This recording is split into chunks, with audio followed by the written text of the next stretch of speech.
Hi everyone, I'm the Nature Guy, and I'm here in the Fleming Nature Center at Camp Sable. It's a little rainy outside, so I thought I'd do our video this week inside here. I'm in by the history corner of the Nature Center by Praying the porcupine. He was once a pet here at Camp Sable many years ago. Used to ride around on the manager's shoulder, but one day, unfortunately, he didn't look both ways when he crossed the street and he got run over. So they have him stuffed here to remember their cool pet and to learn more about porcupines. Of course, we know that porcupines are famous for their quills. And I happen to have one here. So I don't know how well you're going to be able to see this one quill, but if you look at it under a microscope, you'll see that the point is it's very pointy, it's very sharp, and that there are little barbs, backward-facing barbs that hold the quill in. If it penetrates into the skin of something, then those barbs keep it from pulling back out. And it's hard to pull it out of a pet if it gets into it. Now, first of all, the question is, do porcupines shoot their quills or throw them? No, they don't. Okay? You have to touch the porcupine to get the quills in your hand. Ouch. Or if you're a dog, maybe you're sniffing a little too close, the porcupine can turn around and slap you with its tail really fast. And that gets a lot of quills into a dog. And boy, some dogs have really had some bad experiences with porcupine quills.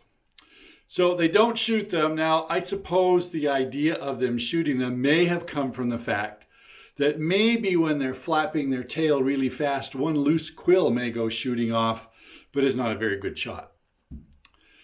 So that's why porcupines have quills, is to protect themselves from their enemies.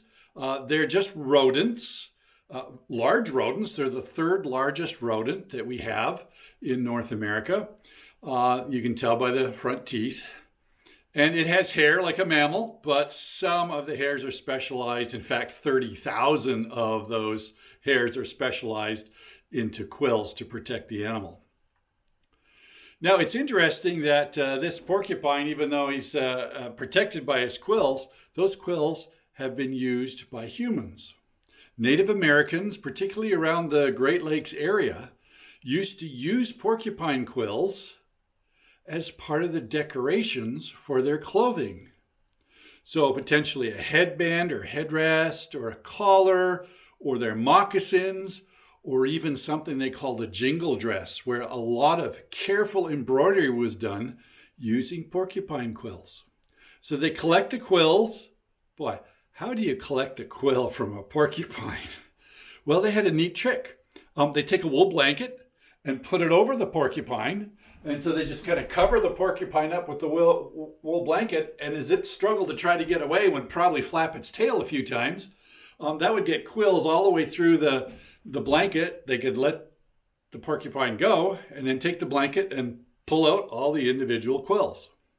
And what they did was they'd snip off the very end and then use the quills and weave them together to make all sorts of designs, star patterns and squares and diamonds and all sorts of things. But they'd also use natural dyes to color these, because a lot of the quill is actually quite white, as you can see here. So they would dye them with natural dyes that they had collected. And so they had beautiful colored embroidery on some of their clothes, especially for festivals and powwows. The color of these quills and the patterns that they designed were really fascinating. Now, there are still jingle dress makers in some of the tribes in the Great Lakes. And I've learned something about the quills. It turns out that they don't just collect any quills anytime. They have to collect them during late fall or winter. They don't use the quills between about April and the first frost of fall. Because in the summer, apparently, these quills are full of water and other dissolved nutrients inside.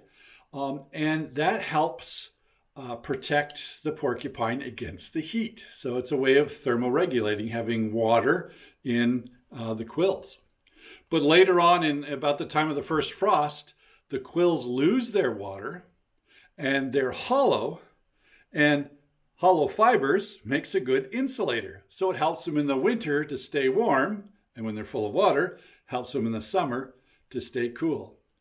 And if the Native Americans used the quills that they collected in the summer, because there was water in them, the quills would rot in their design.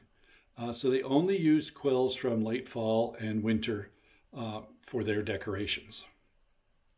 Timing is everything when it comes to porcupine quills.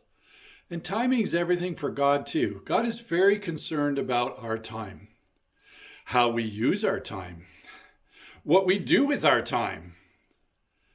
And sometimes we get a little frustrated with God's timing. We want something right away. We pray for something and expect an answer immediately.